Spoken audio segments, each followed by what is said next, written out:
Welcome to Beauties and Beasties, the independent pest podcast for the UK.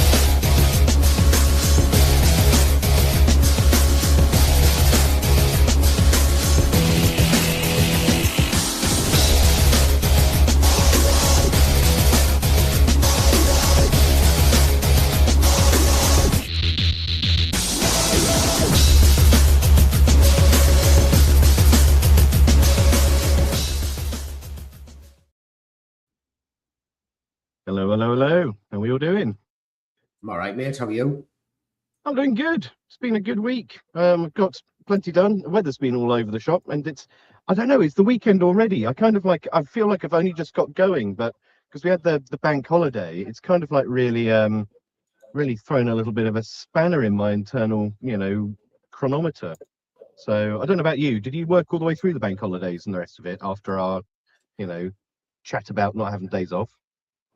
Well, yes, but no. So I had some stuff booked in and that. I literally, I sort of man the fort, if that makes sense.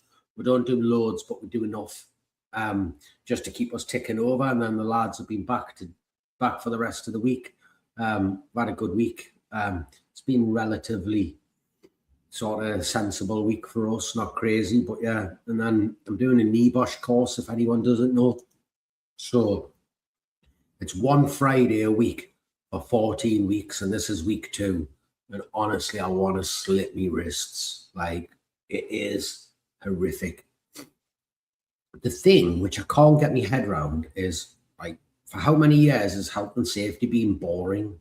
Like, every year ever, hasn't it? So they say it was started in 70s, was it? I had like 50 years of it. And when you deal with people in health and safety, they're usually pretty smart cookies. They're not thick. Like, it's not like you're walking into a room like full of thickos. I just stand there and think, how come nobody has been able to make this slightly interesting in 50 years? Do you know what I mean? No, Terry, IOSH is the one day thing I've done that. Trust us, IOSH is like 3% of NEBOSH. NEBOSH is the worst of the worst of the worst. Got an exam, a full day exam on the 6th of thingy, and then you've got to do loads of like on-site work and all that sort of stuff. I'm like, this is brutal, absolutely brutal. I wish I'm glad I've done it, but it's just boring. It's absolutely boring. So my question to you is, has education just not evolved? Am I echoing again, aren't I? Hang on, give me 30 seconds. Bill, Sean, I think I know what you're going to say, because you're going to say, has it not evolved, or has it evolved and it's just a boring subject? No, I was going to say, has it not evolved, or our pest control just not great students? We got into this industry to be practical, hands-on, do shit kind of people, and by definition, even some of the most exciting courses, when delivered via a screen, are going to be difficult. No, I tell you what, because I'm the only pest controller on it. Everybody else is either in the petrochemicals, pharmaceuticals, or construction industry, and they're all keen on health and safety because it's like a step up the ladder within them organizations. I'm quite unique in that room, I think, and they all sort of they're in the same position with it. And I just keep looking, thinking, how has nobody went? Do you know what it is? We need to make this at least fun. We've got to do something fun. We've got to get some sort of engagement, because everybody sits there going, Do you sit there because it's such a blinding glimpse of the bleedingly obvious that it's just it feels insulting to sit there? Or, because you said the subject matter is not hard. Is it just sort of like, the being sort of like condescended to almost, or what is it? No, it's like the level of boring in it is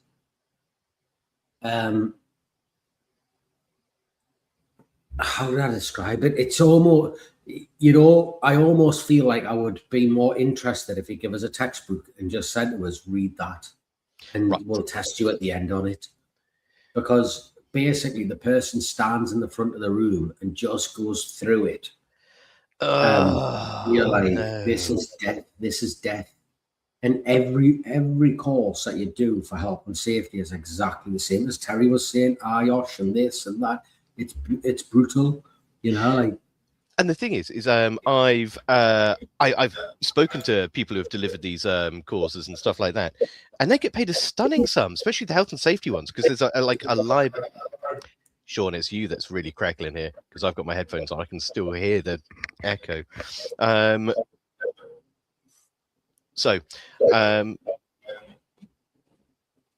anyone say in the comments whether or not this is coming through actually in the podcast?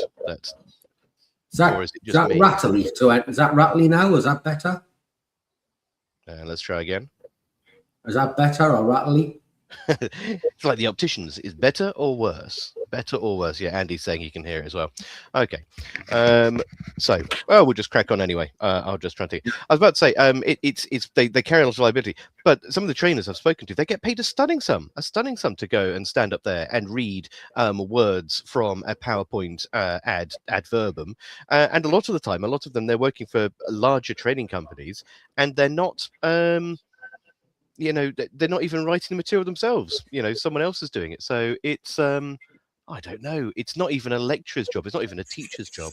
So it's a bit sad that they can't use it up a little bit. There are some fantastic. I mean, in our industry, we've got some fantastic speakers. I don't know if you've been on any of the road shows recently, but over the last couple of years, we've had a significant improvement in people delivering lectures. There's Faulkner, good old Rich Faulkner, and Lawrence. The pair of them at the moment are doing a fantastic sort of like job, double acting it all the way up and down the MPTA days and on the road days. So yeah, don't understand. There should be no excuse for boring lectures this day and age. We have technology, we have props, we have everything that we need. There is no reason why we should make education boring unless you just hate people. I know it's boring, it's boring. But that being said, fine on YouTube on the PC. I've got a little Dyson heater in the back, and I'm wondering if it's that. So I've switched that off. So if I have to put the big coat on, you know what's happened. Or what I'll do next time is I'll put the heater on and then switch it off when it starts. Let's see if that helps. Let's get Tom on and see what he's cracks about. Yeah, for sure. Take your cap off. Evening. Take your cap off. Captain. Take it off. Bald under there. You could cap off. You could be my people, couldn't you? How are you doing, Tom? Good to have you on board. We know you, we've met you, we've spoken to you, you featured in Pest magazine not so long ago as well, alongside Owen. But for those who haven't been reading or paying attention or been living in the sand, let us know who you are and where you're from, and more importantly, how you got here. Right, so my journey into pest control, I started when I was a kid with my dad. We used to go, well, not obviously working proper jobs, but I used to go to farms with him and shooting and stuff like that. And I never really intended on getting into pest control. But then in 2019, my son got diagnosed with liver disease. And obviously not long after that, you'll know, COVID hit. And I got furloughed from my job at the time. And I knew they were going to try and force me back to work. And we got told from hospital we had to shield him. He was really vulnerable with all medication he was on and stuff. So I rung my dad. I says, what do I do? And he says, look, you know what you're doing with pest control. You've been around it long enough. Why don't you set up on your own? He says, you know everything you need to know. Get in, get your tickets, get your qualifications, and get it done. And I've never looked back, really. Best thing I did. I love it. Really enjoy it. Just going off tangent a little bit there. As a dad, how does the liver disease and the worry and all that sink you because I it's sort of incomprehensible, really. I guess is it not? Yeah, it were horrible, mate. I mean, to see Reese, he boxed. He's boxed since he was a kid, since he was 8 years old, and he was really fit, really healthy. We went away on holiday to Fuerteventura in September 2019, and he just went downhill fast. We thought he had a bug at first. He was being sick and stuff, sickness and diarrhea, and we just put it down to a bug. And then Christmas Day, he shouted me. He were in the bathroom, and he says, "Dad, come in here." And I went up, and he was just sat there. He says, "What have I had?" He says, "Dad, look at this." He says, and there were just loads of blood in the toilet. I says, and we rushed him to doctors. They examined him, said it was nothing to worry about. He had a little fissure, they said, on his bum, so we didn't think no of it. And then by New Year's Eve, he had gone so rapidly downhill, it was unbelievable. We took him to our doctors. They did some blood tests, and then we went over because I've not seen my dad all Christmas. We went over to his over on coast, and then they said that we would hear from him in around a week. Anyway, they rung us day after and asked us if we could go into doctors. It was urgent. So we set straight over from coast, went into doctors, and they kept asking us about us, where have you been on holiday and this and that. His liver results were off the charts. Don't hold me to this, but they do things, they call them ALTs, I think, or ALPs, that they're testing the liver, the function tests, and they said they should be between 40 and 120, and Reese's were 1,097. I remember them figures like it were yesterday. So straight away I just thought, this is bad. This is really bad, when they're trying to get him into hospital straight away. But came back, he's got, after all these tests, he had liver biopsies, endoscopies, all that, and he's got a liver. It's incurable, but it's managed with medication to try and keep him well. And he come back. He's got a disease called primary sclerosing cholangitis, which is a really rare liver disease that attacks. It's the bile ducts that become inflamed, and then the bile backs up into the liver, and that's what's damaging his liver. But then, as a side note from that, he also got diagnosed exactly the same time with ulcerative colitis, bowel disease, and the two kind of went hand in hand. But yeah, it were really hard. I'll be honest. It absolutely destroyed me for a couple of months. But then COVID hit, and that it made everything even worse. So we panicked. The hospital was straight onto us saying, "You must shield him," blah blah blah. And we sent him over to my dad's. Asked if he could, because my dad lives in the middle of nowhere. Can he come and stay with you so we can keep him safe? And yeah, he went over there for 3 months, and he ended up getting poorly again. So we had to bring him back just to go to hospital. But yeah, he's doing well at the minute. He's back boxing. He's working. He's got a really good job. And you can't ask for much more, really. Just that we can keep him well for us as long as we can. What advice would you give to someone going through that? Don't use Google, because you will absolutely terrify yourself. Honest to God, the stuff you read on Google, what unbelievable.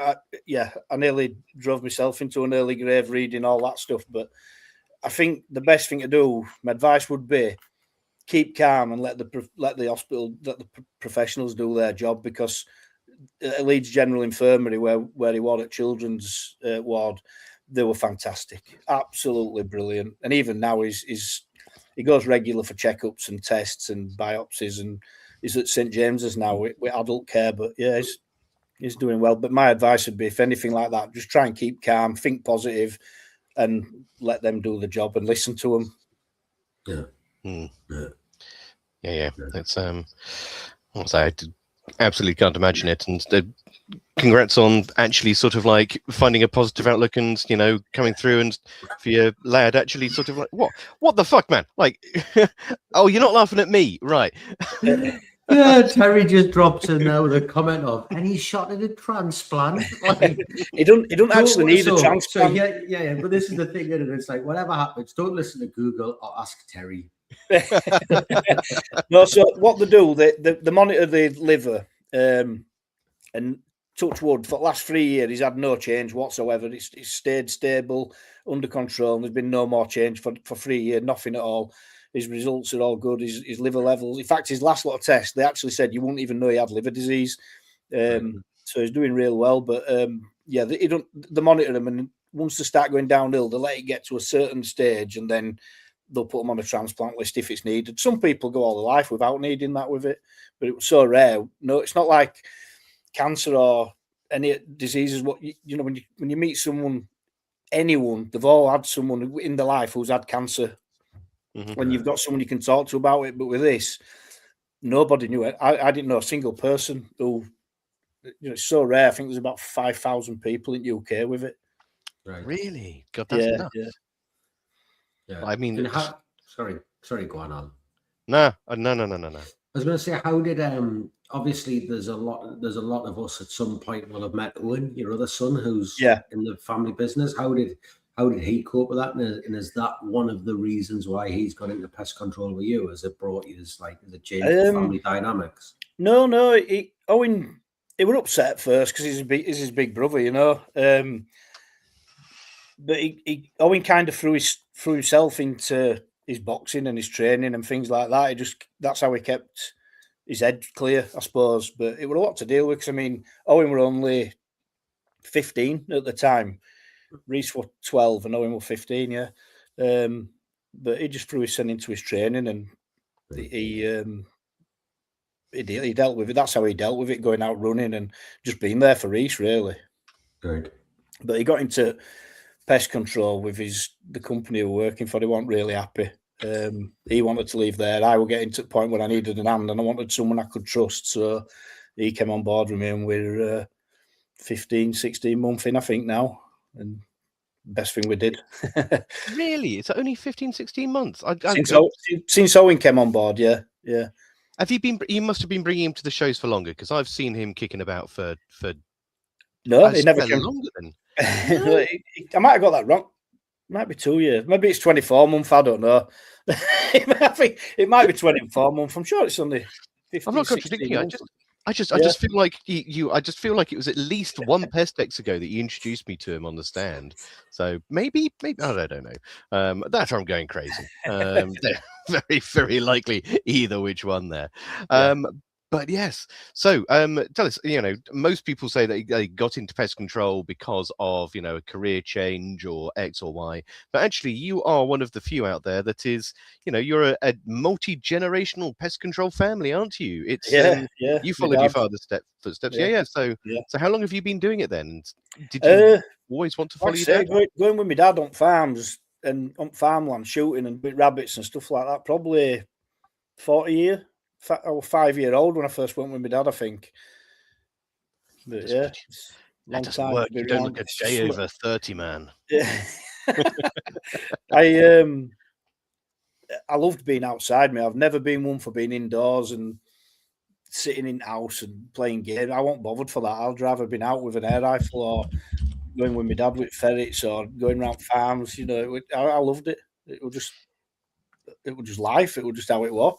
And then it was something I didn't want to do, because I always thought if I do what I classed as a hobby for a living, I thought I'd fall out with it and I wouldn't have a decent hobby that I like then. I'd only have fishing. So that's another reason I stayed away for a bit. But I'm really glad I got into it, and I really enjoy it. I just love it all. So here is because we very rarely get an opportunity to sort of have this kind of perspective, but your dad did it, you did it, your son's doing it, Owen's doing it, and with that, you've been in this a long time, and not only have you been in it a long time, you will have been weaned on the stories that your father told you of the things that he did and the rest of it. So you're probably one of the few people in the industry that actually has almost sort of a 50-year vision of the industry. So how do you think it's changed? Because people say nothing ever changes in pest control, nothing ever changes. But from your perspective, what's changed? Just the strictness of everything, and how we can't. I don't like saying that we're getting picked on, but I feel like as an industry we are getting picked on. It's hard because you get farmers, and there might be farmers on here tonight, and they just seem to get all the bait and chuck it anywhere. Gamekeepers might be the same as well. But we seem to get targeted, I think. I don't know how you guys feel in terms of back then. This Can I is do, can I do it? Can I do it? he's watching as well. Can I do Well, it? Sorry, Go but, on, but- why but- not? but Why not? just to Go on. explain to people who are listening, like I want anyone who are listening Go back on. on Monday and you can't see the video, Sean has found what I can only assume to be an incriminating video of the Gath family. This is Reese. This is yeah, he's laughing. I can hear him upstairs laughing. They're watching it. Oh, here we This go. was New Year's Eve. This was New Year's Eve. We have a caravan near my dad's, and the guy who owns the site invited us to a party. And this were Reese on karaoke at New Year's Eve, so he's doing well, yeah. So does Reese give us permission for us to show this? Because it's the funniest thing I think I've seen for a while. Oh, I for think a we should little take boy. It'll be all right. Don't worry. Go on, go for it. There's no sound on it, is there? Oh, is it not? No, we're just Is going to it have not? to. Hang on. Why is there no sound? Why is it? It's got you. It's better. Because when you Anyways, you can imagine. You can imagine. He's singing for anyone who wants to know. He's singing "I'm sexy and I know it." Yeah. a bit more context. He's not just singing "Sexy and I Know It." He is giving it the big arms. He stood there in his trackies, just his trackies.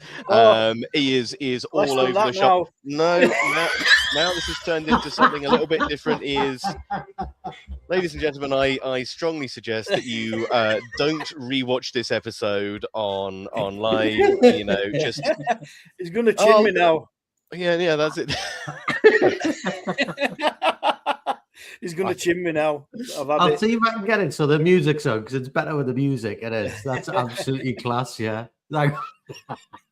So there's a masterclass in how to, embarrass your entire family in one podcast. Ratty Boot saying it's a bit early for this kind of content, isn't it? Just right. So while Sean finds more incriminating evidence to try and sort of like put you, just to really make you regret coming on the podcast tonight, finish telling us. So you say pest control's got stricter. Do you think, and obviously we are held to a higher standard as being the professionals in that trio of gamekeepers, farmers, and professionals. And to my mind, being held to a higher standard isn't the end of the world. No, I absolutely agree with that. But it's just, I'm not speaking from my point of view. I know from my dad's point of view, he hates paperwork. And he's definitely not jumping into the digital side of things. You know, he's ready for retiring. 65 now, and he's 66 in October. So he's ready for packing in, I think, but he just wants to keep his farms up. He does a lot of red tractor stuff where he is. Yeah. Okay, but so from your point of view, is it a good thing that we've changed, or do you think we're getting to a point where we're being, everything's been taken away from us? It's good in a way, but I just think it don't seem to be hammered home as much to other people as it does pest controllers. I mean, you've got public can buy rodenticides and throw them where they want. Farmers seem to do it. I've had people buying it and putting it in my boxes, believe it or not. I've actually sacked contract off because I went to do my checks and there were grain everywhere. And I mean, literally, there must have been a kilo of grain all over. It were outside the box. It were under the box. The box was full. And I just says, "Who's done this?" And he says, "Oh, me." He says, "We thought it could do with topping up." He says, "But obviously you want Joe." I thought, well, why didn't you just ring me? There was nothing there. That's the thing. That's have you guys heard of Hanlon's law? I think I've explained this before. Occam's razor is the most likely most likely explanation is probably going to be the right one. Hanlon's razor or Hanlon's law is in this world, especially with social media, especially when you can see a lot of people and you don't necessarily know them, like someone cuts you up on the motorway. Hanlon's law said, never ascribe to malice what can be explained by incompetence. People do dumb stuff. They don't necessarily do it to be malicious. They just don't know better. And that's, what we see there. The guy, absolutely not maliciously sort of like wanting to hurt you or animals, but just through sheer incompetence and idiocy and, the rest of it is doing so. And it's a problem because, obviously he was trying to help, but clearly he wasn't. So how do we have that conversation with people without sort of like literally being like slapping them on the back of the head? I just feel like as pest controllers, we jump through a lot of hoops to keep standards, or majority of people do, I think, keep standards where they should be and doing things right and doing things by the book. But then on the flip side of that, you've got other people who don't, and that's what I think for me, that's one of my bugbears there. I saw the other day somebody sent me a link. Actually, it was on one of the groups that I'm on. Basically, someone sent a link for the Reese videos back up again. Got it, Anna. I think I've got it. I think I've got it with the music. Oh no! Let me finish this, and then go on. Yeah. So basically, Lantra are running the level 2 safe use course at the moment. £200, so twice the cost. However, they somehow have managed to get it that their safe use paper is open book. So you get to sit through the thing for the day, make the notes, wink, wink, nudge, nudge, this is likely to come up, as is this, write it all down on a bit of paper. And then, what is the point? I mean, that's not just lowering the bar, that's painting a thin line on the floor. You can fall over that. You don't even need to try. And I think that's despicable. And that's one of the governing bodies doing that. So yeah, the one thing I really, before Owen even came on board with me, the one thing I made him aware, I said, you've got to be careful with these rodenticides, mate. You've got to do everything by the label, make sure everything's right, everything's secure, and even just little things like when you've closed your box lid, if there's any rodenticide, just give it a pull, make sure it's definitely locked. And it's just, last thing I want to do is kill someone's dog or, something, anything that's not supposed to be targeted. But unfortunately, it does happen, doesn't it? It does, and thankfully, so actually, I saw a really good statistic the other day, like a really good statistic, which was the number of. Sorry, Sean, I'll let you play the video in just a second. I'm itching to do it. But basically, it was sort of like all the way from the late 70s when the SCARs were fully being used, and it was a graph of the number of reported companion animal poisonings year on year. And it's been it has steadily been going down. The whole trend's been going down. Then, of course, then you see cholecalciferol come in, boop, and there's a bit of a spike. But it's nowhere near what you think that it doesn't even come close to being like 10% of the actual SCARs, and people really worry about that. But I think it's a good thing that people worry about Coley at the end of the day, because it makes people a lot more sort of like circumspect using it. It makes it a lot more of a high profile thing when something does happen, but it makes it a lot more sort of like circumspect when they are using it. But I'll see if I can't find the graph one day and bring it on, because it's really warming actually, because that's down to us doing shit better. That is that proves that what we are doing, what we are sort of like teaching and espousing is having an effect one way or another. Sorry, Sean. I will stop being a dick now. Sorry, Reese. Before I apologise to Reese. I just want to say, remember, Reese was on death's door, and now this is Reese in it. You've got to love this, haven't you? Tell us you can hear this, please. Oh, God, yeah. Where is it? Let's go from the start. I work out when I walk in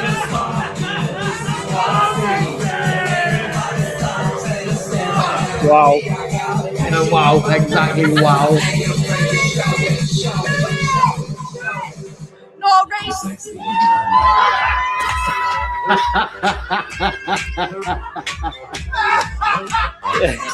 Right. This fucking brilliant. Does it get any better than that, does it? Sorry. So yeah, Reese is doing well. He's on the mend. He's on the mend. I won't be. I'll need another pot on my other leg by end of tonight. I'm about to say that penny to a pound. That guy is one of two things. He's either storming down the stairs right now to put you in a headlock, or he's opening the window and he's fucking off. Oh, literally, you're gonna hear the car start. He's upstairs with his girlfriend. I could hear them both laughing their heads off then. Well. Right. I didn't think you'd remember that, Sean.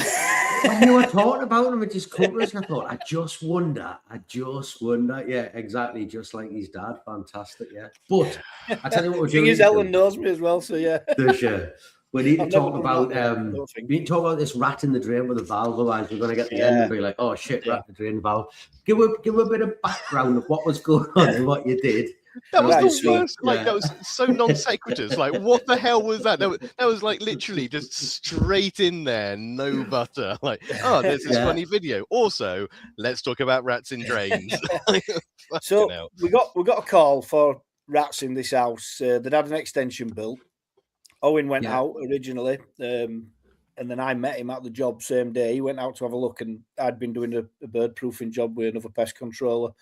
So I met him there, and he says it's quite a cut and dry one. He says I've lifted this chamber up, and there's a square hole being cut out of the chamber for some reason. He says it's right next to a lintel, going where the pipe's going into the extension. So I went in, and we'd obviously spoke to the homeowner, and she was adamant. We physically couldn't get any traps, or the only place we could put anything if we were going to use it was rodenticide in that drain. So I spoke to the homeowner, and I said, we could try putting a rat flap in. I says, and I can monitor it, and when it goes out, we know we've got it out, and I can come and we can get that hole repaired. So she was happy with that. She didn't want us to use poison because she didn't want the house stinking. She'd had pest control out, another pest control company out previously, and they'd used rodenticide, and a kitchen absolutely stunk. One must have died somewhere under the floor. So yeah, we put this flap in. I was monitoring it. It didn't go anywhere near it flap. I put it in. I've just got some notes here because I've got it all jotted down when I did it. So I put it in on a Wednesday. Didn't go near it. Just completely avoided it. Kept coming in, going up the drain, back into the house for a couple of days. And then on the Friday, it started going near this flap and jumping back, as you've seen in that video. And I thought, it's going to get used to it. It's going to go through, because you hear about it all the time. You put these flaps in, they'll go through them. And I've always, when I've done my jobs, got rid of rats, then done the repairs. I've always done that. My dad said that's how he does it, and I've just followed suit. I'm not saying that's the right way to do it, but that's how I have more success. When I find if I block them in, I've always found it's been difficult to deal with, and they go nuts.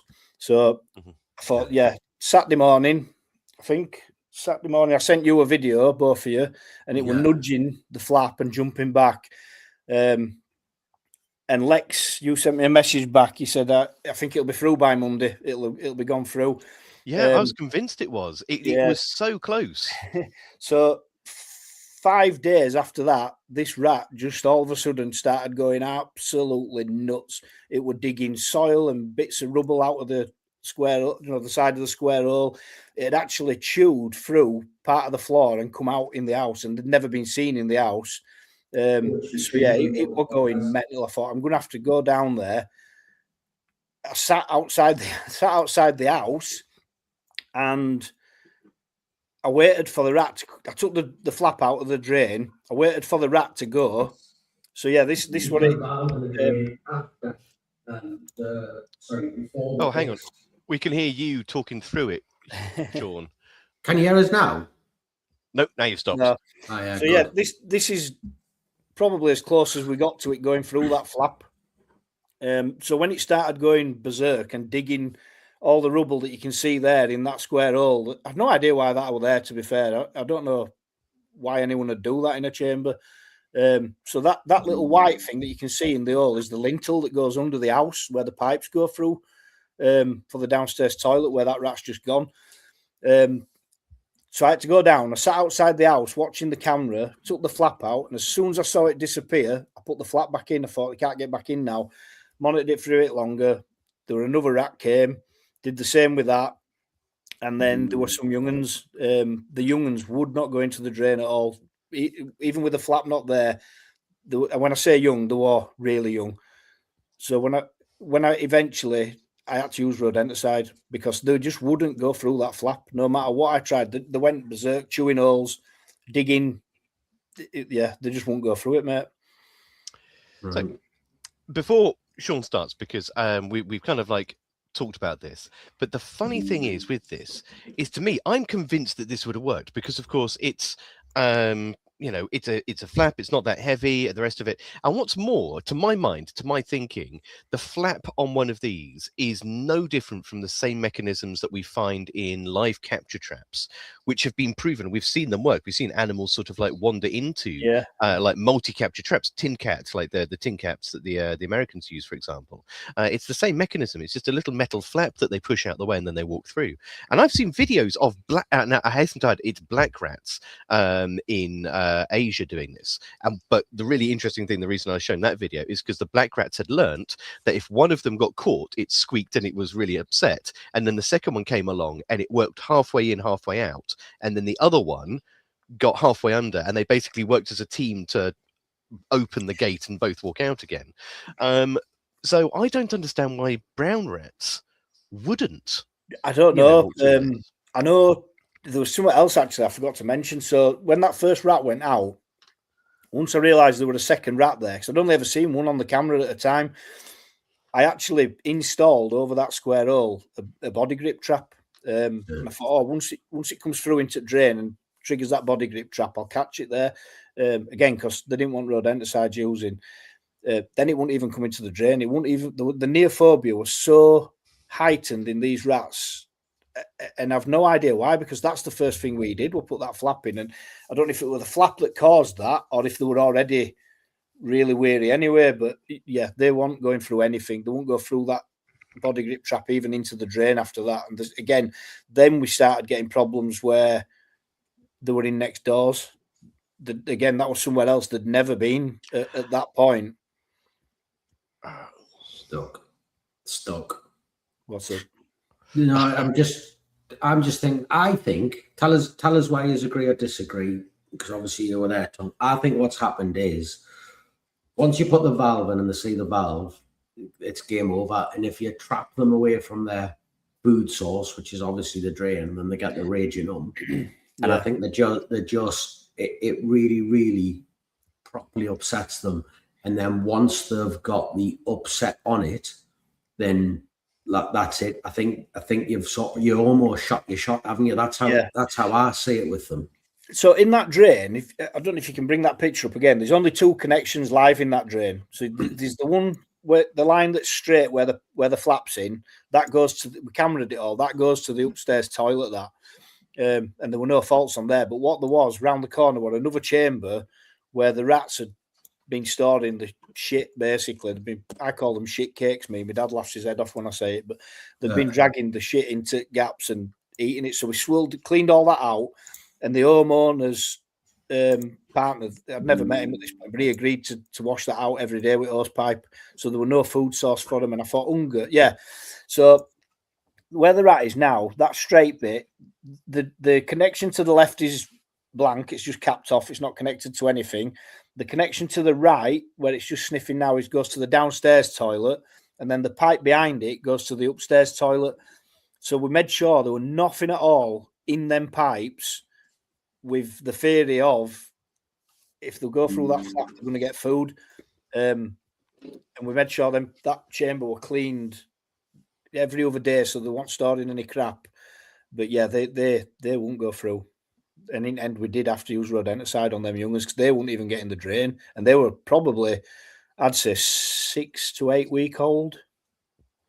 I just think that you get, and I say it to my customers all the time, like if you piss them off and you upset them, that's it, it's game over. They're a whole different level of, the one that you pissed off is a different rat than the one before. So I think, agree or disagree, if you had to put that body grip over that square hole as a first thing, for anybody who's not used a body grip, basically it's a big square trap which you go around that square hole, and it has 2 wires which hang down as the trigger, and you move them. I think you probably would have had a rat that pushed through that.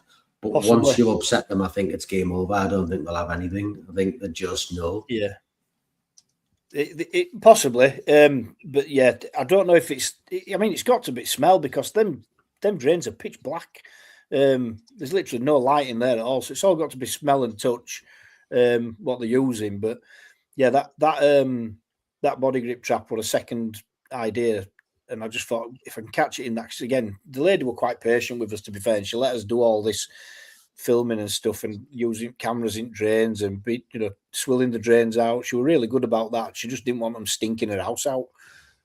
Yeah. But I wanted just to prove what rats are like when they get blocked in for my own knowledge, my own experience. This is what I was saying in the advert for this, because I was saying, like, the amount of people who we speak to and the amount of pest controllers who sell it as, you put a valve in, the rat goes through it, it's out, it can't get back, and then we're good to go. Yeah. I was sitting there thinking, I've never, ever, ever seen video footage of a rat pushing through. And my worry with them is that if you're cameraing it, if it did, you can see its head goes in, its head comes out, its head goes in, it's coming out. It's like it's testing. And I think if it ever got to a point where it's got its head under that flap, it would either have to go through incredibly quickly, which I don't think it would, or it would pull back. And if it pulls back and gets a fright, fucking game over. It might then push its way through in the throes of major trouble. But I bet you it's jammed in. Like, thoughts? I think you're right. I agree with you. I think it's just, like you say, it's either going to push through because he's got no choice, or it's going to pull back. And if it does get kind of stuck there, that's it. Or even if it gets caught on the back of its neck briefly and it does manage to come backwards through it, it will just eye-opening for me. Let's turn this on its head for a second, because why is it that we say, a lot of folks say don't use rat flaps? They don't work, do they? Don't use rat flaps. They don't work. They'll just sort of like get things caught in the system. And what's more, I've seen so many different rat flaps fail because they just sort of like lift them. And think about it. This is what people say all the time. If it's poorly fitted, they'll just lift it up and they'll squeeze underneath. Yeah. We've all heard that, haven't we? And yet, I agree with that. And you agree with that. And yet, you've just said... I don't know. I'm not convinced now, because seeing that, even if it were open, would they go near it? I'll tell you why I agree with that. Because I think my gut feeling is that a rat that is a tending site, that valve has always been in place. It is normality. I think the problem comes when you change something. So if that rat had went out through the valve, I don't think it would ever come back through. But say 6 months' time, 12 months' time, there's a whole new family of rats which you've never seen it before, and there's something held open. I think they're clever enough eventually to negotiate their way through. But I think it has to be poorly fitted or held up. And I think most of the time it would probably be held up in some sort of blockage when we talk about failures on them, I think. It's interesting you say that, because basically your camera then just did the full-on sort of like golden eye zoom right to your face. But it's interesting because you've basically just, I wouldn't say contradicted yourself, but it is sort of like, rat flaps won't work, but they will. You're just saying it's neophobia, or it is, that the animals got used to it, or it's part of the environment. Yeah. Is it basically like a bait box, is what you're saying, that any foreign object? It's got nothing to do with a flap. It's got nothing to do with a lifty lift. It just so happens to be that it's a foreign object. But then again, they've got to experience foreign objects, pardon the pun, all the time down drains. Things fall into them, things flow down them, manholes are covered. It can't be that, do you reckon disruption? If we left that flap a bit longer, it may well have gone through eventually, but the damage it were doing to the property, we couldn't take that risk. We had to get it out of there, and that was the only way. I thought that's the only way I can do it fast is sit outside, remove the flap, watch it go out, and put the flap back in. And that's what I ended up doing. There were 2 adult rats went out of there, and then there were these young ones that were left. And like I say, the young ones, I had no choice. We had to get rid of them with rodenticide. Yeah. I say to people all the time, there's 2 types of rat on your farm, isn't there? There's one that's already on there. Catching that in a trap is bloody difficult. And there's one that's moving on. And if it's moving on and you've set your traps correctly, you catch them in the blink of an eye. They're almost easy to catch.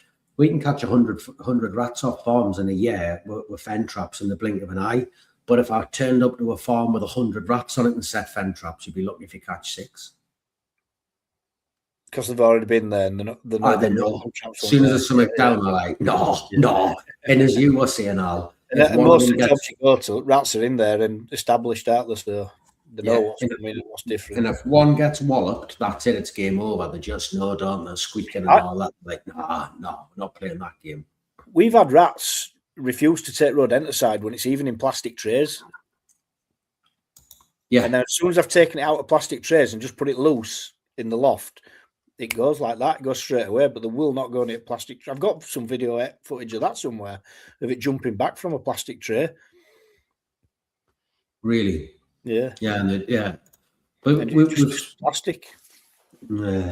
so, do you think, as an industry, we sell rat flaps correctly then, or am I getting it wrong? Is there not many people telling customers that these rats will move through them and everything will be fine, and in a couple of days, I the rat I will be gone? honestly, I've never ever said once to a customer, these rats will go through this and that'll be it. We always do repairs. We don't just stick a flap in and up. That's it for good.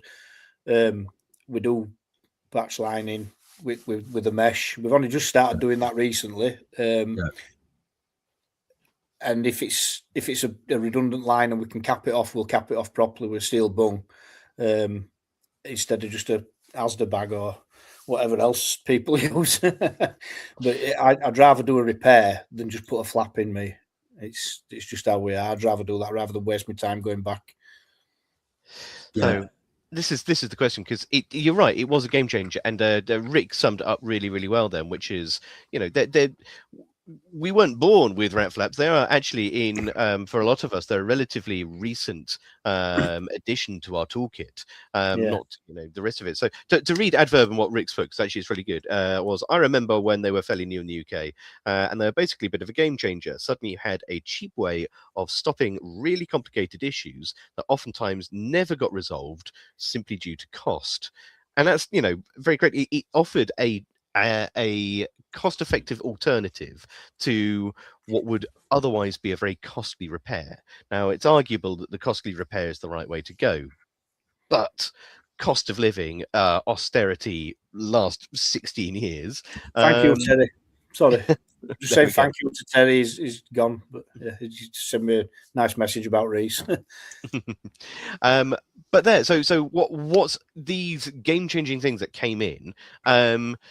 Should they have been a stopgap? Should we have embraced them more fully? I mean, what's your thoughts on the humble rat flap? Where does it sit in our toolkit? I use it sometimes as a temporary measure until sometimes you can't do a repair instantly. You just physically, you know, you just don't have the time. Literally, you can put it in there. I've used them as temporary measures. I have put them in permanently in some jobs where customers have, on their head, be it, they've refused to pay for a repair. And they've said, "Oh no, we'll just stick with rat flap," and that's that. But I use them a lot, but mainly for temporary fixes rather than permanent solutions. I used one on a redundant line that was taking groundwater. So if anyone's not looked in a drain before, if it's taking permanent water, you can almost tell if it's fresh because the water will be clear. But every now and again, you'll get one, and it's just like it's like a peaty water that comes through in it, and you think, I know it's redundant, it's an old gully, but actually it's draining the house. Yeah, that's it. And I was thinking, I can't put a bung in it, can't fix it. Like, what do I do? So I put a rat valve in it, picked up a big 2-pound hammer, and just smashed the face of the rat valve about 3 times, so it was permanently locked in place. But the gaps around the side of it, I allowed the water out. And I've used them as well. Sometimes you'll get a redundant line, and people are like, "Oh yeah, you can put a bung in it." Yeah, till your manhole chamber's 18 inches wide and it's 3 meters deep, and you just can't get down to it. At least you can put them in on a pole and stop them and cross your fingers a bit, can't you? Yeah. We have occasionally had to do a dig repair. We don't do it. I don't do it personally. I've got a company who does it for us. But like I said, I think they're essential. Rat flaps, but used not permanently. That's my opinion. But we carry them on van. So here's a question for you, because I think not just pest controllers, but I think all industries suffer from this. Do you think that this rats traveling through the valve has been, and well, actually, I'm going to say I think that this notion that rats travel through the valve and then they're locked on the other side and blah blah blah. I think at best it's anecdotal, but I think it's one of them horrible things that's been said that many times that it's become true, even when it's not true. Yeah, I agree with you. I think, like I say, I've never for 1 minute believed or thought, I'm going to put this in here, it's going to let rats out, and we won't have to use anything, it's all going to be good. And I've never ever thought that, because for one, I think it'd take too long. For two, I won't want to risk damage like we've had with this customer here, where they went mental, and I was quite shocked at that, to be fair, because I genuinely did think, oh, do you not want to use poison? We'll try this. I've never tried that before, and I'll monitor it with a camera, but I'd never ever do it again. I'd insist we use traps or rodenticide, get rid of the rats, then do the fix. I tell you the other thing we've noticed, and feel free to say no, you're talking shite, but I think if you put that valve in or you do that repair and you trap them, that neophobia doesn't just happen in and around that chamber or wherever it is. I think the rat that you could have caught on a trap in a loft all of a sudden won't touch anything. Like everything becomes a problem then. We've done it. It wasn't actually us who did it. The homeowner had sealed the holes, but they'd done a decent job. They'd used mesh, shoved it all in holes, and then cemented over the top.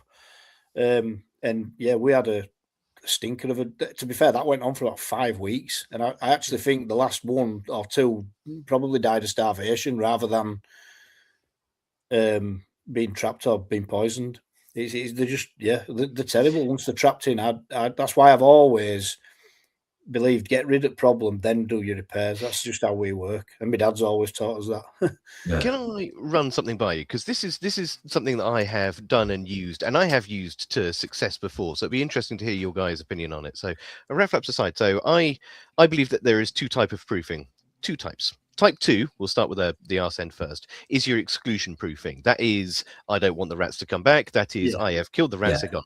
Type 1 proofing is, in my mind, you've got a building. Let's just think about a building like this. It's a shop front, like just a little sort of like mom and pop's bakery. And you've got the bakery at one side, and you've got all of the people at the other, and you've got a little storeroom at the back. And all along one wall, from end to end, through sort of like the seating to the bakery to the storeroom, is just a whole load of mouse holes. Now, obviously, as you say, if you plug up every one of those mouse holes, then that mouse is going to go batshit. It's either caught in or caught out. It's either going to break through or it's going to run riot. But my mind, type 1 proofing is you don't want the mouse in where the people are, and you don't want the mouse in the bakery, but you do want the mice in the storeroom at the back, because then you can control them more easily. So type 1 is you plug up all of the holes leading, but leave open holes specifically where you want to control that animal, where you feel you have greater control over that animal. And so I don't know, because move it. So they could move about inside building as well. They might not be coming out of them all, in and out of them holes down there. They might be coming in at one end and travelling through building. So you might block all holes at one end, and they could come in at the holes you've left open and still travel through to that part of building. Yeah. Oh no, absolutely. And it wasn't to sort of like stop moving from building to building, but it was to encourage the likelihood of them being in the storeroom over anywhere else. So that's where you put all your poisons. So you don't have to put your poisons and your traps down where the public can see them. You kind of like funnel them. That's probably a better term, isn't it? Funnel them into a direction. Into an area. Yeah. Sorry. Jackie Watkins has just left a comment, and I could never agree with anything ever more than this. I've found that they become a bit more stupid after eating bait and going to traps more easily. Maybe the same for flaps. I think I think it's like being drunk for them. I think they're a bit drunk and they get a bit of Dutch courage. I've seen them be much more brave when they've had rodenticide in them. Or I don't know if they're brave or just stupid and don't care. But this is the thing, innit? When people go, oh well, I use traps and I use poison, I always think like you've got both. Like they can literally put both down, and the amount of times that a rat that won't touch a trap, like when they are stuck, like when Tom's saying when you've put the wire mesh in and it's been blocked in and it's proper stuck, and you think, well, I know I'm getting a bad smell, like, because I've got to use poison. If you leave traps down, they might pick up poison and they might get themselves caught on the trap. You've got a better chance once they've done that, because they do make mistakes. And I We've believe done that. So when we're in a Okay. loft, you'll have seen it yourself, and most people on here will. You can see runs, rat runs in loft insulation a lot of time, and we'll put either Victor or Fen traps on them runs and hide it with a bit of insulation, so that if they are using them runs, you've got a good chance of nailing them like that. But like you say, if they've had a bit of rodenticide in them, it's as if they've had 10 pints of lager. You know, they just seem a lot more docile and do. I can kind of tell you why, if you want the nerdy shit. Yeah, go on. Yeah, absolutely. Yeah, it's because AVKs are affecting, they're affecting the animal's ability to clot. And so over that sort of like 3 to 5 day window, there'll be a little bit of non-clotting action. But towards the end, which is mostly when this happens, you start to sort of like have non-clotting events, which will lower your blood pressure. And with the lowering of blood pressure usually comes confusion and delirium and a delirious state. So it's probably likely that those animals are in a relatively terminal stage of rodenticide intoxication, and they have literally lost all of their faculties, and so they're just like, oh, that does smell good, and they blunder onto the trap. They're not able to have that higher reasoning. So it's low blood pressure at the end of the day, but when they're at that point, they are very close to the end. Yeah. But I was told, and this was before I was doing this, that there was a product on the market which was capsaicin based, which is effectively chili. And it was the idea was they got it on their feet, they got it in their eyes and their hands, they pissed them off, they didn't want to go there. But yeah, I got on the genitals. I never actually, that makes sense. I once got deep heat on my knackers, and it certainly acknowledge you done it. Like that's a wake up call for the ages, isn't it? Playing sports when you're a kid, you've got a bit of deep heat, you go at the toilet. Right.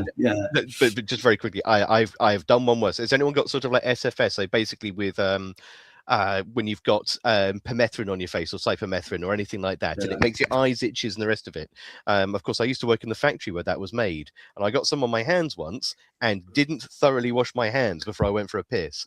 And my God, did I know about that? Getting basically powdered cypermethrin on your giggle stick will it'll absolutely let you know that you've done something wrong. 100%. So wear your PPE, guys. That's all I can say. But I also got told that the giggle stick. I like that. That was good.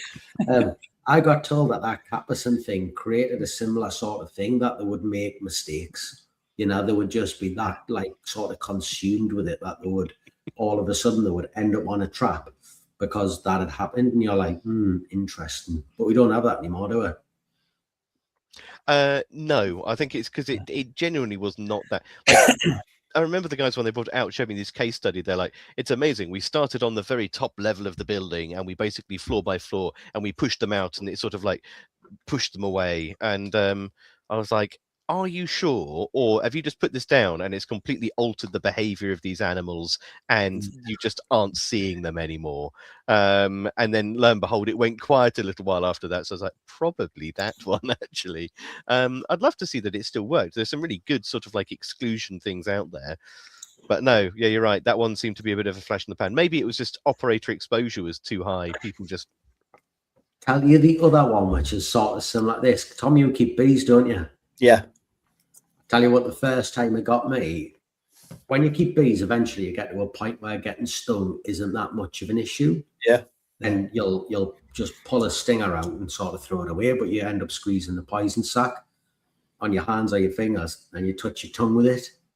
Your tongue, your tongue goes like a bunch's tongue, and your face goes in. You're like, oh.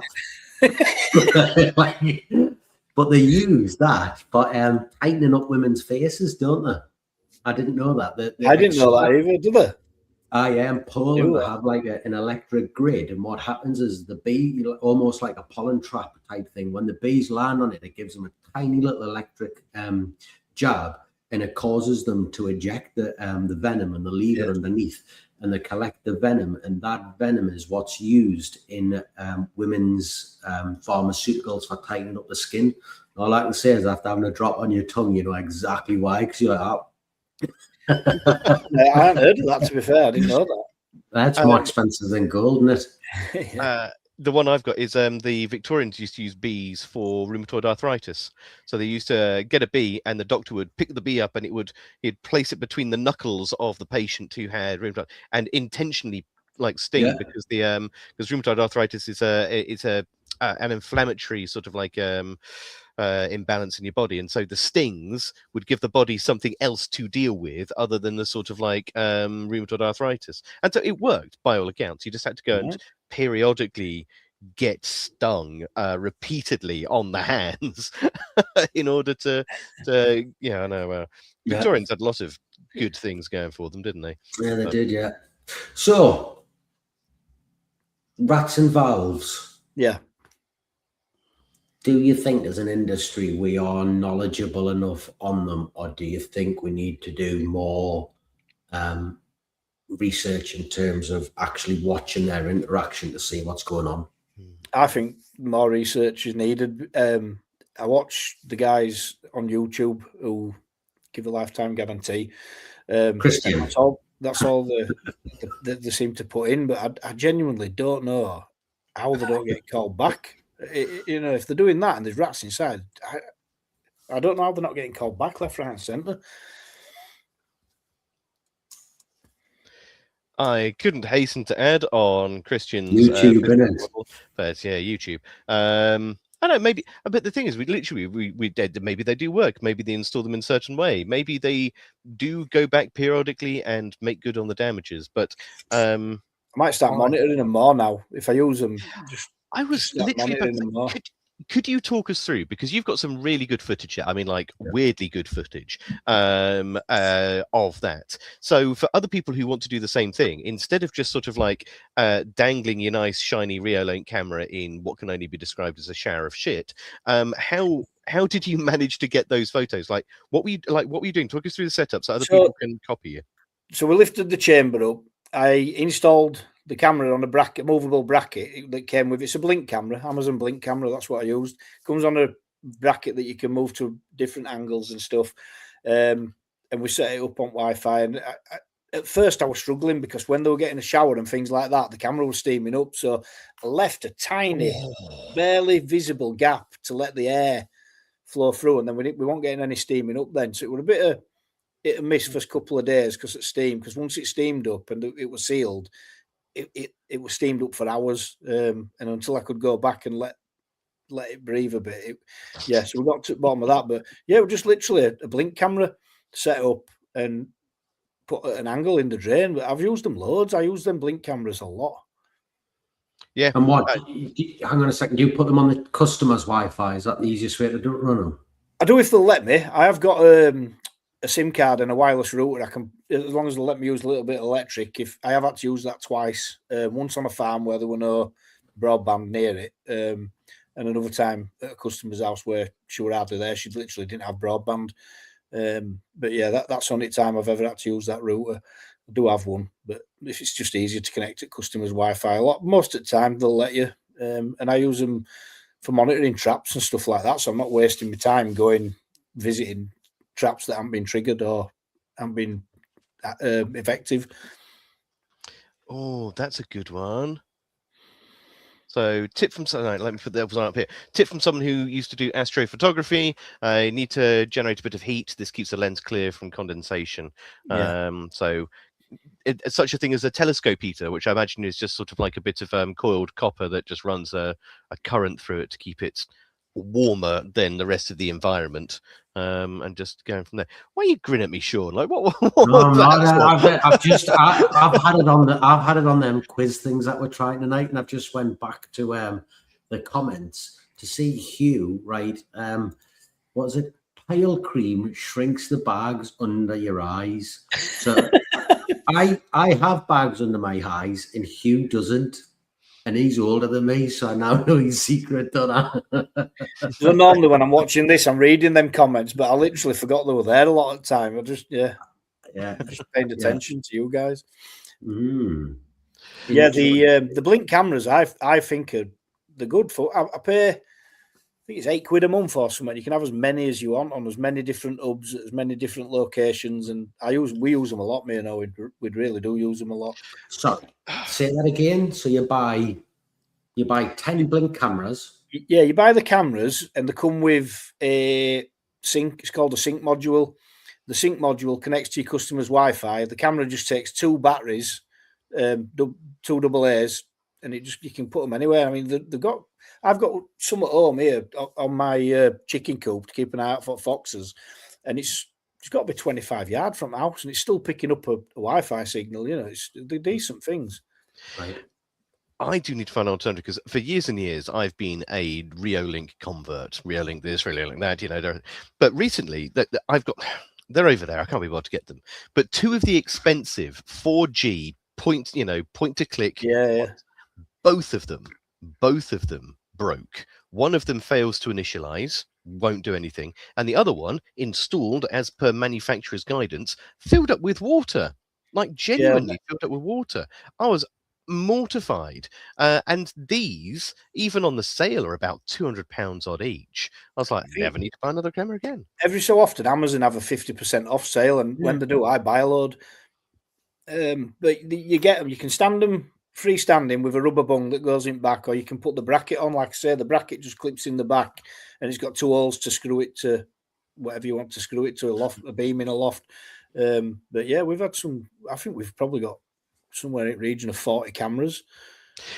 So here's a question, and again, so it's sort of like, I'm not to cut you off, Sean, because I could sort of literally see you just destroying Beth Dragon. But again, back to this sort of like, I love the fact that we've got this span of you, your father, and your son. So when it comes to technology, like with cameras and the rest of it, obviously the cameras are your thing. What does your dad? I've got my dad on board with them now. Really? Okay, right. So your dad's on board with them. Your dad's on board. He's used them. He had a rat in a grain store that he were having real problems trying to catch it. I'll get it, you know, out of there. And he was monitoring it with a blink camera. He got on board with it. So what does he think? I mean, obviously, because he likes him. So he's embraced the technology. Right, there you go, guys. Yeah. And he's taken that on. It's for example, the pest software that Sean's got. He's not bothered for that. He's watching this, to be fair. I think he's on there somewhere watching it. We've looked at like one extreme, which is sort of like, you know, so your father embracing, you know, hardware but not software. Yeah. What about Owen? What's Owen's views on technology? Is he like hungry for it? Does he want? He's like the total opposite of my dad. He loves the digital side of it, but hates paperwork. And I'm in middle, where I've got to do. But Owen hates writing and he hates filling. We have got a couple of contracts where they're still on the folders and the paper, and he hates it. So do you ever get Owen being like, "Oh, Dad, can we try? You know, I've just seen a whole load of like new smart traps, or I've just seen this, new bit of hardware. Can we try it out?" You know, it just fascinates me the fact that you have this sort of like total sort of lineage spectrum. Yeah. We've looked at them. We've looked at them when we've been at Pest Tech, and you know, we've seen them at places like that where they've been advertising them. Yeah, Tapo, Darren Pierce has put Tapo cameras or Tapo cameras, however you pronounce it. I've got some of them as well. The only problem I found with them is they have to be plugged into mains. But yeah, Owen really good with technology. He loves it. And I think as we go forward, we'll end up using more and more of it, all of us. I don't think that's just us. But we've kind of used it to our advantage rather than wasting time going out to check empty traps. We'll just bang a camera in there or a couple of cameras in there and monitor them. On the flip side, that can speed things up. We've had a job on recently with mice in a loft, set traps, and literally overnight we caught 6 mice. Went back, reset them next day. We haven't seen a mouse since. So rather than drag that out over 3 visits over 2 weeks, we've got it done in 3 days with traps. To be fair, one of the things, so with traps, but also with cameras. So talking of attics and talking of rats, I always had one, and okay, it was one of these age-old jobs, not necessarily a professional job. It was, friend of the family, got rats in my attic, okie dokie. And it was when these 2 were still working, irritatingly enough, as opposed to broken. I installed it into the middle of the attic, and I put a tray of sort of like non-toxic food in the middle, looking at it. And then when I saw them, every time I basically moved the camera a little bit, and through that I could actually sort of like see exactly where they were coming up in the attic, where they're coming up, and then where they're going to. Which I have to say, in attics is is an absolute joy, because I think we've all been at it before, trying to sort of like scuttle around to get to the corners. It's impossible, isn't it? So if you've got a lead on that, oh, it's a beautiful moment. We've just seen Fish for London's put a comment about the IR clicking as it activates. I haven't had any problems with that, but I'll tell you what, when I've been on farm shooting and we've put our infrared on night vision scopes, it's as if they can see it sometimes. They just scarper as soon as it's on.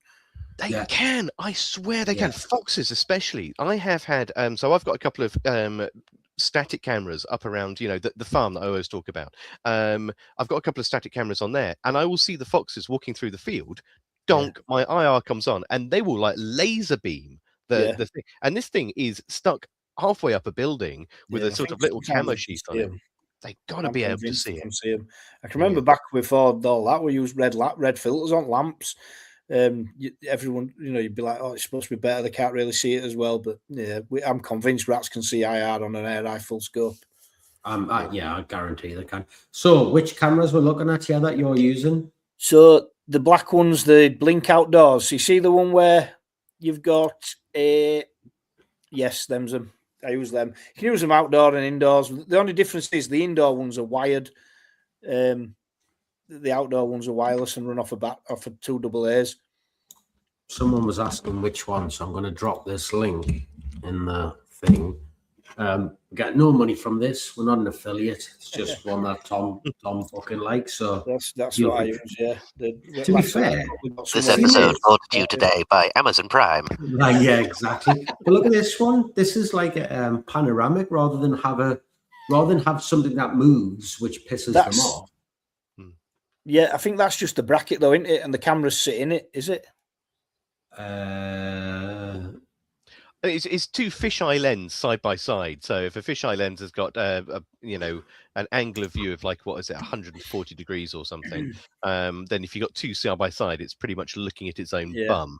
I'm going to invest. Them's what we use, the Amazon Blink. Sometimes I go on eBay and all, and sometimes you get people selling a load of them. And I bought some the other week, and there were about 7 or 8 in this, with some solar panels for them, so you can plug solar panels outside into them to keep them charged if you've got rechargeable batteries in. And I offered him 100 quid, and he turned it down, and I wouldn't auction for 82 quid. So he got less than I offered him. I bet it was good. But yeah, I got 7 or 8 cameras for 82 quid off eBay. Oh, I love it when you do things like that. Tell you the next thing I wanted to speak about, and we've spoke about this a lot on the podcast. I don't want to go by the old ground, but I think that the small pest, we believe that as an industry, probably your Rentos, your Ecos, all them big boys are the ones who are going to lead the way with smart technology in their usage. I believe it's going to be the guys like me and you who will set the standard, and that they're going to probably follow suit and bring their own thing out. I've always said that cameras beat trucks, like beat binary things 1 to 0. Like, how would you? Because I'm guessing you're probably like me and just want the information, like rather than sort of monetize it. Like, how could we bring this in so that the monetizing offer makes it more appealing, which makes the system travel faster? How do we do that? Do you mean for the customer? How do you sell it to your customer in that sense? Yeah. I suppose I don't really try and sell it to them, I just include it in my price because it makes my job easy, and ultimately it saves me money on my fuel, wasting my time, which I've always said time's the most valuable thing we've all got. You can never get it back.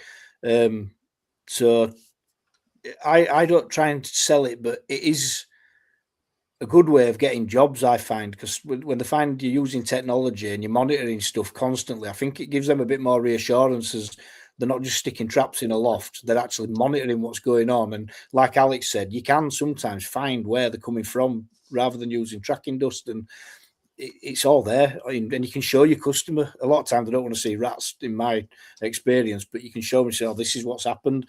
And they're impressed by it. And I've actually had people recommend us just because of that, just because we're using cameras, literally. But I've often thought, do I want to charge extra because I'm using technology, or do I just want to keep my customers happy? And I'm a bit like that. Do you, when you provide your treatment reports, like, do you take stills from the camera? So sort of like you're sat there and you'll be like, oh, right, I've seen X, Y, and Z, and it's doing A, B, and C. And, because you're using electronic reporting, literally just dropping a picture of that into the report, as if to say a picture paints 1,000 words. I haven't yet, just because normally I'm speaking to the customer there and I'm showing them the video there. And a lot of time I'll WhatsApp it to them. They'll ask me to WhatsApp the footage, which I do. I've had people ask if they can monitor it, actually log in, but I don't fancy giving my Amazon account details to people. But yeah, I WhatsApp it to them. But I suppose you definitely could put stills in. I mean, you can set them cameras, obviously, like most cameras, to take a picture as well as the video. So it takes a picture immediately and it'll record the footage as well. But most of the time, I just WhatsApp it me. It's just so much easier, isn't it, than trying to take stills. And I've got enough going into reports with entry points and other activity that's recorded and things like that. I mean, I don't know. I mean, I've never really thought of doing. I've just showed customer it rather than put it in a report.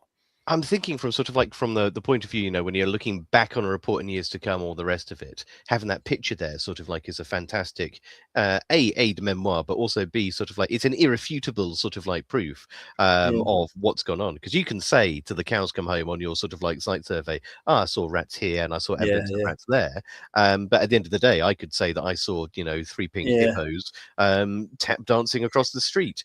Unless I've got a picture, it never happened, so to speak. I found a lot of time the customers are quite interested in when you're putting cameras up there. And like I said, they've asked if they can actually view them, and get the notifications. But I've sent them through, like the one with the mice I was telling you about there. Pardon me. The one with the mice, they were on WhatsApp straight. I WhatsApped her straight away, and she's like, "Oh, that's brilliant footage, that," And I've already sent them the footage. So I don't. It would be good. You can do that, obviously, but that's just how I do it. And like I said, I don't really charge any extra. Sorry. Have you had anyone freak out? So I just suddenly thought, like, you sat there and you got it up in the attic, you're watching them like little turrets, and then you see sort of like the rat kicking about, and you just I've had send a a woman, message like, oh, really? A woman at one of my jobs, she started screaming when she saw the video. she was actually shocked at how big it wasn't a big rat, really. It was just an average rat, but she was a bit shocked at the size of it. It looks massive, but so you've got to remember it's quite close to a camera as well, so it looks huge. It's just an average rat, really. Great big snout. Hang on a second, because we're thinking about selling these in terms of active problems, but could we sell these rather than boxes as monitoring devices? Oh yeah, definitely. Yeah, absolutely, you could. And you could do that, and maybe like if you've got a contract and you're going regular, you can monitor, can't you? You could literally, you don't even have to sit watching it. It pings a notification straight through to your phone to say, "Oh, this site here has had a ping on this camera." You can even name your cameras what you want. You can number them at the farm at minute. I have them in a anti-clockwise round this barn, and I've just got them numbered. It's in the app itself, it's labelled as farm because it's on a farm. That's the only farm I'm monitoring at the minute. And it's just got cam 1, cam 2, cam 3. And I know they're going numerical order in an anti-clockwise layout on the farm. That blink, if you're getting all those cameras for £8 a month, that's class, isn't it? Yeah, it's £8 a month for subscription. And I've literally never had a notification saying you're using too many cameras. And like I say, I think at minute, in fact, I'll tell you, somewhere in the region of 25 out there at the minute. While you're just having a look at that, let's think about this frame it in another term for a second, which is, who else does this kind of sort of like setup? But security companies do it all the time, don't they? Security companies will sit there and they will monitor a site. They're paid to literally sit and watch a CCTV camera screen, and they're not paid to sort of like, you don't pay a security company to actively sort of like, it's a deterrent, it's a peace of mind, it is an early warning system, and people happily pay for that. Why can't we frame that in the same way for rats? Which is, we'll monitor this, and the second we see something, then we will spring into action, metaphorically or allegorically. The only thing that puts me off with that is, like Sean was saying, if you're monitoring on cameras, I would also like to have boxes in place, because if you want it yeah. and the rats appear, you put box in, you just Yeah. want to spook them. But I've got 22 cameras out there at the minute at jobs, and yeah, I think I probably go to maximum. I don't think there's any limit on that. I'm sure there's 2 plans with them, a basic plan and then the plus plan, and I'm on the plus plan, and yeah, I've got loads of jobs with them in. But I think the cameras for monitoring, particularly commercial sites where you've got contracts, is definitely something we'll end up doing. But imagine, I don't know, say your city facilities or it doesn't make, or you're going up against one of these big guys, or the big boys are going up against someone else. Like, if you go into a KFC or into whatever it is, and there has been an active problem, and you bang a camera in there, and then, I don't know, say they've contacted you because there is an ongoing problem and blah, blah, blah, and they're saying, we don't think there is an issue, but like they're saying it's this and that, and you're like, camera in, I'll put it in for free for 3 weeks, let's see what happens. Yeah. You just need one activation and it's game over for them. You've got that job, haven't you? Absolutely. I'm just looking at Rupert Firkins has put a comment saying, when you're using customers' Wi-Fi, how do you access it? So what it does, when you set it up, the camera connects to the sync module connects to their Wi-Fi, and it must set their router up in a way that it just pings a notification straight through your phone and uploads it to a cloud. So you actually access the cloud to view the footage. You don't access that camera per se, but you can log in and view it live. At any point, you can just click live view, and it'll let you see what's happening there and then. I think it configures the routers and stuff themselves. They are really dead easy to set up as well. I mean, super easy. Scan a barcode on sync module, add it to your customer's Wi-Fi, scan a barcode on your camera, add it to your sync module, name it what you want. That's it, set up. It takes minutes. Yeah, I mean, the only thing is just to caveat and then bear that in mind, there is potential sort of like security issues with attaching to other people's Wi-Fi's. Domestic, not so much of a problem, because that's all sort of like, you're not there long enough. Just bear in mind, if you are doing this on, let's say, commercial sites, all the rest of it, definitely do ask permission before you just go tippity-tappity and, onto the net. You've got to get the login. You've got to ask them, because you need the login details. You don't actually connect to your device, what you're connecting to your phone, your tablet. That don't connect to their Wi-Fi at all. It's just you log into the app and you put the password in the Blink system, and that's what connects to it. So you physically don't connect a phone or anything to their network at all. Yeah, it's fantastic. It definitely is the way forward, and I really look forward. Did either of you see at PestX the super smart camera that had come out of Singapore? And it was incredibly smart. So smart it was £1,200 per camera. Yeah. Oh, did you not? No. It was amazing. So basically, this camera, it's what have I got this analogous to it? But basically, it's about the size of a potato waffle. Okay, stacked 3 deep. So basically, that big by about that deep. Whole lot of heat sinks on the back. But not only was it a camera, so you'd stuck it up somewhere, but it would. It's not sending you every time an activation came on. It's sending you a picture and the rest of it. It had built-in designer AI, so it would track the movement of the mouse or the rat, and it could track different rats at the same time, and it would label and number them. So even if they crossed over, they'd be like, this is rat number 1 and look where he's going. And so basically you could have it on a wide field of view overlooking, like, let's just take the attic example again, whole attic. And then on your phone, instead of having to watch 100 photos to see what's going on, you just get one picture of the attic, and it would basically have a line drawing rat number 1 moved from here to here at this time, and then it moved from here to here to here to here, and then rat number 2 moved from here to here. Absolutely phenomenal sort of like bit of kit. Yeah, it's ridiculously expensive. I think it's, for us, obviously a lot of people are just one person on their own out there. It does save you a lot of time and messing about.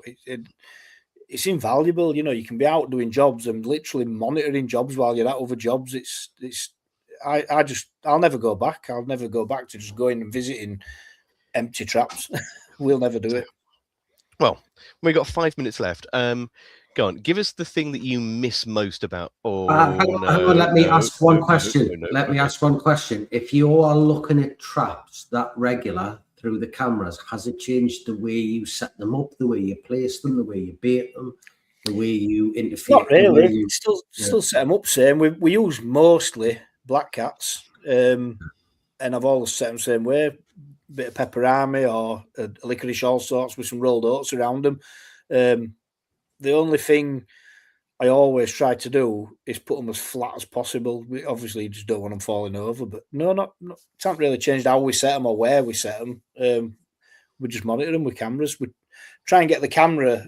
Obviously, you don't want to put a single camera on every single trap if you're putting a load out, so you can get it. It's quite a wide angle field of view, so you can monitor quite a few cameras from one camera, and you can adjust the IR. So if it's quite dark and you can't really see, you've got 3 IR settings you can adjust as well to make it brighter. It hasn't really changed how we set them or what we use. It's just literally for monitoring and saving time. Right, okay. I love the fact that every time we talk about traps and what you put on traps, the comments are always, I put this on traps and I put this on traps. And Fish for London has said, I put Frutella on there. I haven't had a Frutella in years. And I didn't even know they still made Frutellas. I didn't think they made them either. I really want one now. But okay, so last question before we sort of like draw this to a close. What do you out of all the years you've done this, what's the thing that you miss the most? And after that, what is the thing that you are most excited to see that you're excited for the future to bring in our industry? Like what is our industry going towards that is exciting you? Thing that I'll miss the most is FiCam W. FiCam W and FiCam D. I thought FiCam W were brilliant, by the way. It would just work, didn't it? And I think, and what were the other questions? Sorry, what? And what are you looking forward to? Like, what's this industry got in store for us that you see on the horizon that you think is going to be something to look out for? AI. I'm looking forward to getting my head into that with pest control mix. I like gadgets and I love pissing about with stuff, to be honest, like that. Getting my head around and using it. But then, like with cameras, at first, I got one camera and I thought, I don't know if I want to use this. It might come in handy for this and other. But then once I used it, I thought, wow, that saved me loads of time. With AI, I think it'll be the same. Once we start using it and using it effectively, I think it'll be a game changer. Tell you, he has a thing. Where is he? Let us go back up. I'll bring it up. Darren Pierce. He showed me. He's got a thing which I'm just thinking of your own here. It's like a little credit card shaped thing that attaches to the back of his phone, and it's a dictaphone, but it's AI. It's AI. Oh yeah. It's scan. You can scan. No. He literally presses it and he'll say, oh yeah, there's a rat problem in this address and I've set like whatever it is. It takes a bit of setting up to do, right? But the report that it kicked out at the end of it, and then he literally just copies and pastes it and drops it into our system. Done, gone. And the level of like how professional that report looks is. And he says it. He doesn't do any writing. He'll literally just say, he'd done it with me. I said, how good is it? And he went, watch, I'll show you. He said, I said, do it for a broken rest bend. That was the thing I gave him. She said, it's a broken rest bend. It's tilted backwards. It's holding water. It needs a repair, blah, blah, blah. We're going to do this, this, and this. And he spoke through what his job was. But you could have done this with anything. He could have been, it's a rat job. We're going to set 5 black cat rat traps. We're going to put 2 cameras in. We're going to do this. We're going to do that. And it plowed. That's it, plowed. And the report that it kicked out at the end was like better than anything a solicitor would have wrote. It was absolutely class. And he literally just goes copy and paste, drops it in and presses submit. It was brilliant. Would we be able to work? That's quite good because I'm forever. I check every single report Owen does. I go through it and I read it for spelling mistakes. And I'm really ask Owen. That's probably what does my head in most about working with me is, Owen, you've not done this right. You've spelt this wrong. Yeah. And I'm forever going through. I just, Yeah,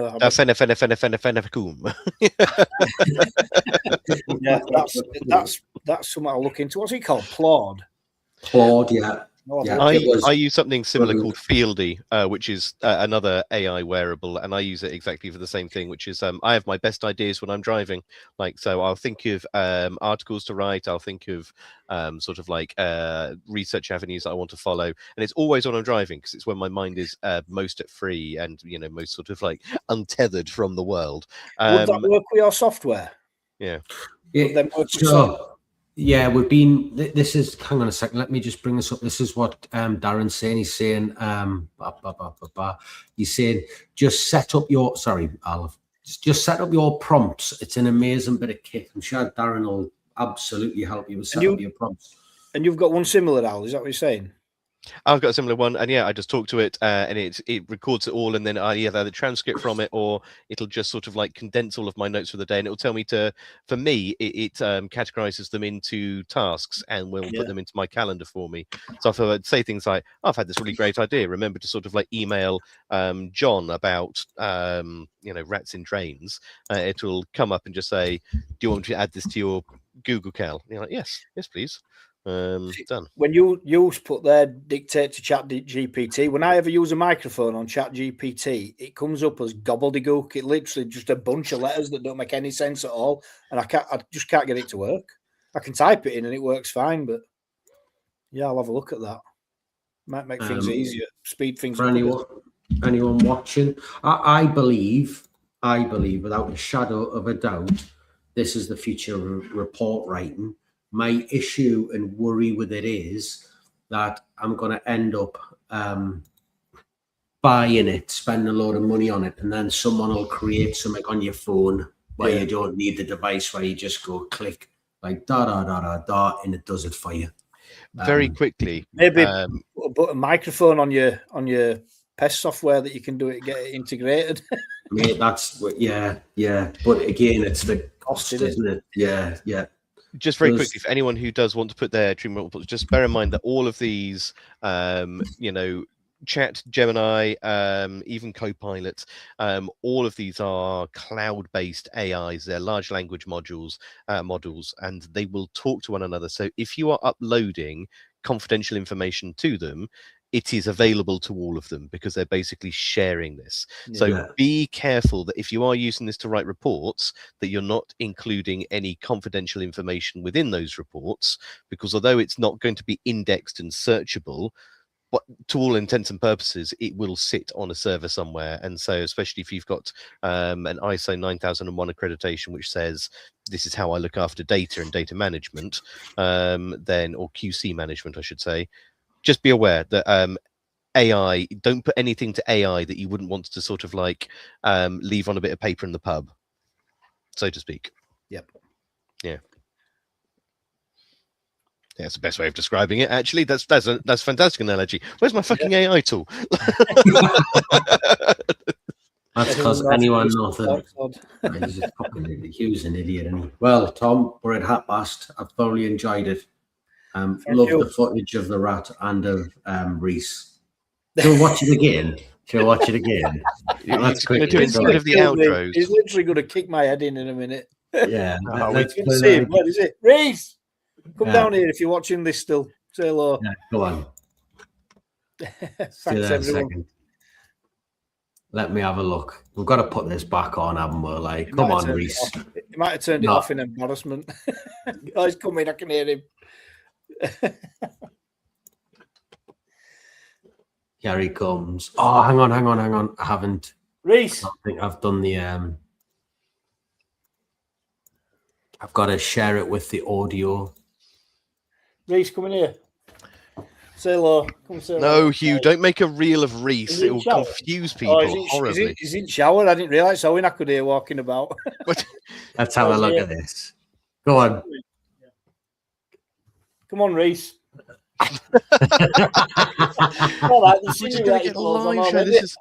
This is getting bizarre and a little creepy. It's not. It's absolutely brilliant. This is when you give them a couple of.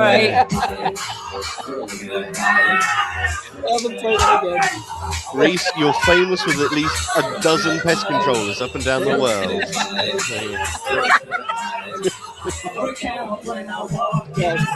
Sorry, man.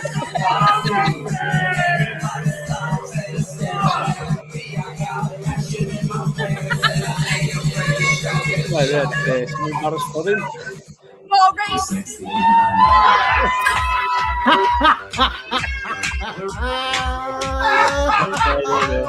Go on, Lisa. Go on, boy. Oh, brilliant. Thank you. And that is our outro music for the evening. Actually, no, we can't let you go. We can't let you go until we've asked you the last the final 3 questions. We've got to do this. We can't rob you of this opportunity. Okay. So, go on. I'll ask the first one. Have you enjoyed your time on the podcast? I have, yeah. Brilliant. Not as scary as you thought, is it? I was nervous. I've got to admit, I was a bit nervous beforehand, but yeah, it's like you always say, it's just like having a chat in it over a coffee. Yeah. Give us a shameless plug. Sorry? Give us a shameless plug. What do you mean for my company? Yeah, go on. Tell us about Vermin8, why it's good and why people should use you and where you are and all that. The think Americans now, do this for that, don't they? The one thing we will be is thorough. That's my lookout. Yeah. I'm really thorough with everything we do. Try my best to be the absolute best when I can. Yeah. That's Vermin8 for all of your pest management needs. There we I'm go. really- In the Leeds area? Leeds, yeah, West Yeah. Yorkshire, Leeds. West Yorkshire. If you're in West Yorkshire, you want a thorough job done, give Tom Gath a call at Vermin8. Yeah, Thank so you. call Vermin8 and for pest management, dial 1 for stripograms. You're looking for Reese, and that's on line 2. So there we go. Brilliant. And last question is, you've watched this a long time. You are you know exactly what's going on here. Who would you like to see? Who would you like to watch on a future episode? For me, again, I just think he's fantastic, the Mink Man. Joseph Carr. I watch him on telly. I think he's ace. He's as mad as an actor. He's nuts. Yeah. Sean and I talk about him regularly to other guests, and we say that it's probably one of the few podcasts where, generally we didn't interview him. We literally we opened the credits and he went off. Someone put 50p in the dickhead, and it just went. And he just kept on going. Yeah, yeah. I'd like to see him on again. Yeah, he was good. Absolutely fantastic. Oh, well, thank you ever so much for being on tonight. It's been fantastic. It's been weird in places, but it's been absolutely fantastic. And also, everyone listening, thank you for getting engaged with the polls. That was a brand new thing. I'm really pleased that they worked. So keep an eye out for those, and we'll do some more of those in the future. But thank you. From me, Tom, Sean, thank you very much, guys, and we'll see you next week. Thank you. God bless. Bye. Bye. Thank you for listening to the Beauties and Beasties podcast.